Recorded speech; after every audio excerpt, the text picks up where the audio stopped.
India U S വ്യാപാര കരാർ സംബന്ധിച്ച സംയുക്ത പ്രസ്താവന പുറത്തു വന്നിരിക്കുകയാണ്. ഇതോടെ ഇന്ത്യൻ ഉൽപ്പന്നങ്ങൾക്ക് യു എസ് ഈടാക്കുന്ന പരമാവധി തീരുവ 18%.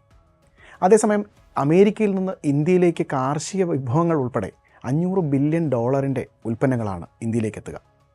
ഇന്ത്യയിലെത്തുന്ന പല ഉൽപ്പന്നങ്ങൾക്കും ഇറക്കുമതി തീരുവ 0% പ്രസ്താവന സൂക്ഷ്മമായി പരിശോധിച്ചാൽ വ്യാപാര കരാറിൽ ഇന്ത്യ അമേരിക്കയ്ക്ക് കീഴടങ്ങിയെന്ന വിമർശനം ശരിവെക്കുന്നതാണ്. കരാറിൻ്റെ വിശദാംശങ്ങൾ പരിശോധിക്കാം. കരാറിൻ്റെ പ്രധാനപ്പെട്ട ഒന്നാമത്തെ കാര്യം യു എസിൽ നിന്നുള്ള വ്യവസായ ഉൽപ്പന്നങ്ങൾക്ക് ഇന്ത്യ നികുതി ഒഴിവാക്കുകയോ കുറയ്ക്കുകയോ ചെയ്യുമെന്നാണ്. കന്നുകാലി തീറ്റയായി ഉപയോഗിക്കുന്ന ചുവന്ന സ്വർഗം, സോയാബീൻ എണ്ണ, പിസ്ത, കശുവണ്ടി, ബദാം, പഴങ്ങൾ എന്നിവയ്ക്ക് ഇന്ത്യ തീരുവ കുറയ്ക്കുകയോ ഒഴിവാക്കുകയോ ചെയ്യും. യു എസിൽ നിന്നുള്ള സോയാബീൻ എണ്ണയ്ക്കും വൈൻ, വിവിധ മദ്യങ്ങൾ എന്നിവയ്ക്കും ഇത്തരത്തിൽ ഇന്ത്യയിൽ നികുതി ഇളവുകൾ ലഭിക്കും. ഇന്ത്യൻ അരിയുടെ ഇറക്കുമതിക്ക് മുൻഗണന നൽകുമെന്ന് യു എസ് സംയുക്ത പ്രസ്താവനയിൽ വ്യക്തമാക്കുന്നുണ്ട്. അതേസമയം കരാറിൽ ഇന്ത്യയുടെ ക്ഷീരമേഖലയ്ക്ക് സംരക്ഷണം ഉണ്ടാകും എന്നാണ് അറിയാൻ സാധിക്കുന്നത്. ഓറഞ്ച്, പ്ലം, മുന്തിരി, നാരങ്ങ, വാഴപ്പഴം എന്നിവയ്ക്ക് ഇന്ത്യ നികുതി ഇളവ് നൽകില്ല. തേയിലയ്ക്കും ഇന്ത്യ തീരുവ കുറയ്ക്കില്ല. മാങ്ങ ഇറക്കുമതിക്കും നിയന്ത്രണം തുടരും. ഇന്ത്യൻ മസാലകൾക്കും ഉള്ളിക്കും ഉരുളക്കിഴങ്ങിനും പൂർണ്ണ സംരക്ഷണം ഉണ്ടാകും. ഇവ ഇറക്കുമതി ചെയ്യുന്നതിനുള്ള നിയന്ത്രണം തുടരും. രണ്ടാമത്തെ ഒരു ക്ലോസ് എന്ന് പറയുന്നത് തുണിത്തരങ്ങൾ, വസ്ത്രങ്ങൾ, തുകൽ, പാദരക്ഷകൾ, പ്ലാസ്റ്റിക്, റബ്ബർ, ഓർഗാനിക് രാസവസ്തുക്കൾ, ഹോം ഡെക്കറേഷൻ, കരകൗശല ഉൽപ്പന്നങ്ങൾ, ചില യന്ത്രങ്ങൾ എന്നിങ്ങനെ ഇന്ത്യൻ ചരക്കുകൾക്ക് 18% താരിഫ് യു എസ് ഈടാക്കുമെന്നാണ്. ഇത്തരത്തിൽ താരിഫ് ഈടാക്കി തന്നെ യു എസ് മുന്നോട്ട് പോകുമെന്നാണ് ഈ കരാർ അനുസരിച്ച് നമുക്ക് മനസ്സിലാക്കാൻ സാധിക്കുന്നത്. നമുക്കറിയാൻ സാധിക്കുന്ന മൂന്നാമത്തെ വിശദാംശം എന്ന് പറയുന്നത് ഇടക്കാല കരാർ പൂർണ്ണമായി നിലവിൽ വന്നാൽ ഇന്ത്യയിൽ നിന്നുള്ള ജനറിക് മരുന്നുകൾ, രത്നങ്ങൾ, വജ്രങ്ങൾ, വിമാന യന്ത്രഭാഗങ്ങൾ, വിമാനങ്ങൾ എന്നിവ ഉൾപ്പെടെ ഉൽപ്പന്നങ്ങൾക്ക് ചുമത്തിയിരുന്ന പകരച്ചുങ്കം യു എസ് അവസാനിപ്പിക്കും. നാലാമത്തെ ഒരു കാര്യമെന്ന് പറയുന്നത് ഇന്ത്യയിൽ നിന്ന് ചില വിമാനങ്ങളുടെയും വിമാനഭാഗങ്ങളുടെയും തീരുവയും അമേരിക്ക പിൻവലിക്കും. നേരത്തെ അമേരിക്ക ഇത്തരത്തിലൊരു തീരുവ ഇത്തരം ഉൽപ്പന്നങ്ങളുടെ ഇറക്കുമതിയിൽ ചുമത്തിയിരുന്നു. അഞ്ചാമത്തെ ഒരു കാര്യമെന്ന് പറയുന്നത് ഇരു രാജ്യങ്ങൾക്കുമിടയിൽ വ്യാപാരത്തിന് തടസ്സമാകുന്ന മാനദണ്ഡങ്ങളിൽ ചർച്ച നടത്തുമെന്നുള്ളതാണ്.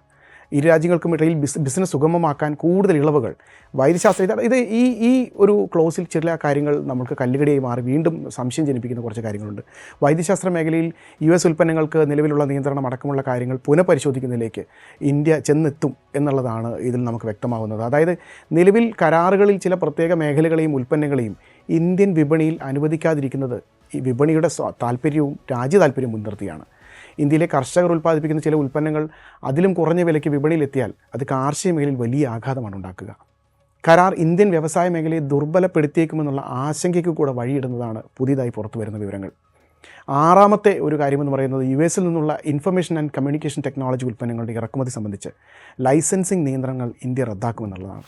അതായത് നിലവിൽ ഇത്തരം ഉൽപ്പന്നങ്ങൾ ഇറക്കുമതി ചെയ്യുന്ന സമയത്ത് ലൈസൻസിങ് കൂടുതൽ കർശനമായതുകൊണ്ട് തന്നെ ചില പരിമിതികൾ യു എസിൽ നിന്ന് ഉൽപ്പന്നങ്ങൾ ഇന്ത്യയിലേക്ക് എത്തുന്നതിനുണ്ടായിരുന്നു. അത് ഇതോടെ തന്നെ റദ്ദാക്കും എന്നുള്ളതാണ് നമുക്കറിയാൻ കഴിയുന്നത്. ഏഴാമത്തെ ഒരു കാര്യമെന്ന് പറയുന്നത് യു എസ് ഭക്ഷ്യ കാർഷിക ഉൽപ്പന്നങ്ങൾ ഇന്ത്യൻ വിപണിയിലേക്ക് കൂടുതൽ പ്രവേശനം അനുവദിക്കുന്നത് സംബന്ധിച്ച് പുതിയ മാറ്റങ്ങൾ ഇന്ത്യ പരിഗണിക്കുമെന്നുള്ളതാണ്. നിലവിൽ ഇതിന് പ്രതിബന്ധമായ ഘടകങ്ങൾ പരിശോധിക്കുമെന്ന് തന്നെയാണ് ഈ സംയുക്ത പ്രസ്താവനയിൽ നിന്ന് വ്യക്തമാക്കുന്നത്. ഈ യു എസിൽ നിന്ന് ഭക്ഷ്യ ഉൽപ്പന്നങ്ങൾ ഏതൊക്കെയാണ് ഇന്ത്യയിലേക്ക് എത്തുക എന്നുള്ളത് ഭാവിയിൽ ചർച്ച അനുസരിച്ചായിരിക്കും, ആ ചർച്ചകൾ മുന്നോട്ട് പോകുന്നതനുസരിച്ചായിരിക്കും വ്യക്തമാവുക. ഇത് ഇന്ത്യൻ കാർഷിക വിപണിയെ ഏത് തരത്തിൽ ബാധിക്കുമെന്ന് കണ്ടു തന്നെ അറിയേണ്ടി വരും. എട്ടാമത്തെ കാര്യമെന്ന് പറയുന്നത് അടുത്ത 5 വർഷത്തിനുള്ളിൽ ഊർജ്ജം, വിമാനങ്ങളുടെ യന്ത്രഭാഗങ്ങൾ, വിലയേറിയ ലോഹങ്ങൾ, സാങ്കേതിക ഉൽപ്പന്നങ്ങൾ, പാചകത്തിന് ഉപയോഗിക്കുന്ന കൽക്കരി എന്നിങ്ങനെ 50,000 കോടി US$ ഉൽപ്പന്നങ്ങൾ അമേരിക്കയിൽ നിന്ന് ഇന്ത്യ വാങ്ങുമെന്നുള്ളതാണ്. ഒൻപതാമത്തെ കാര്യമെന്ന് പറയുന്നത് ഡാറ്റാ സെൻറ്ററുകൾക്കായി ഗ്രാഫിക് പ്രോസസ്സിംഗ് യൂണിറ്റ്, അതായത് GPU എന്ന് പറയുന്ന പോലെയുള്ള സാങ്കേതിക ഉൽപ്പന്നങ്ങളുടെ വ്യാപാരം വർദ്ധിപ്പിക്കുകയും സംയുക്ത സാങ്കേതിക സഹകരണം വിപുലീകരിക്കുകയും ചെയ്യുമെന്നുള്ളതാണ്. 10ാമത്തെ കാര്യമെന്ന് പറയുന്നത് പരസ്പരം വിപണികൾ തുറക്കുന്നതിനായി ഇന്ത്യയും യു എസും തമ്മിൽ ഉഭയകക്ഷി വ്യാപാര കരാറിൽ ചർച്ചകൾ തുടരുമെന്നുള്ളതാണ്. അതായത് നിലവിൽ കൊടുത്ത ഇളവുകൾക്ക് അപ്പുറത്തേക്ക് കൂടുതൽ ഇളവുകൾ പരസ്പരം എന്ന് പറയാനില്ല, ഏകപക്ഷീയമായ ഒരു പക്ഷേ ഇന്ത്യയുടെ ഭാഗത്തു നിന്നാണ് കൂടുതൽ ഇളവുകൾ നൽകുന്നതെന്ന് പറയേണ്ടി വരും. അത്തരത്തിൽ കൂടുതൽ ഇളവുകളിലേക്ക് ചർച്ചകൾ മുന്നോട്ട് പോകുമെന്നുള്ളതാണ് ഈ ഉഭയകക്ഷി പ്രസ്താവനയിൽ നമുക്ക് മനസ്സിലാവുന്നത്. ഇന്ത്യൻ ചരക്കുകളുടെ തീരുവ കൂടുതൽ കുറയ്ക്കണമെന്ന ഇന്ത്യയുടെ അഭ്യർത്ഥന യു എസ് പരിഗണിക്കുമെന്നുകൂടി ഈ പ്രസ്താവനയിൽ പറയുന്നുണ്ട്. അതായത് യു എസ് പരിഗണിക്കുക മാത്രമേ ഉള്ളൂ എന്നുള്ളതാണ് ഇവിടെ നമുക്ക് മനസ്സിലാവുന്നത്. അതേസമയം ഇരു രാജ്യങ്ങളും പുറത്തിറക്കിയ സംയുക്ത പ്രസ്താവനയിൽ റഷ്യൻ എണ്ണയെക്കുറിച്ച് ഒരു പരാമർശവുമില്ല. ഇന്ത്യ റഷ്യയിൽ നിന്ന് എണ്ണ വാങ്ങുന്ന കാര്യമടക്കം പരാമർശിച്ചിട്ടില്ല. ഇത് ഇന്ത്യയുമായുള്ള വ്യാപാര കരാറുമായി ബന്ധപ്പെട്ട് അമേരിക്കൻ പ്രസിഡന്റ് ട്രംപ് പുറത്തിറക്കിയ ഉത്തരവിൽ പ്രസ്താവനയിൽ റഷ്യൻ എണ്ണ വാങ്ങുന്നത് ഇന്ത്യ നിർത്തുമെന്നാണ് വ്യക്തമാക്കിയിരുന്നത്. എന്നാൽ ഇപ്പോൾ ഈ സംയുക്ത പ്രസ്താവന പുറത്തു വരുമ്പോൾ ഇത് സംബന്ധിച്ച് യാതൊരു കാര്യങ്ങളും മെൻഷൻ ചെയ്തിട്ടില്ല. അതുകൊണ്ട് തന്നെ ഇക്കാര്യത്തിൽ ഇപ്പോഴും അവ്യക്തത തുടരുകയാണ്.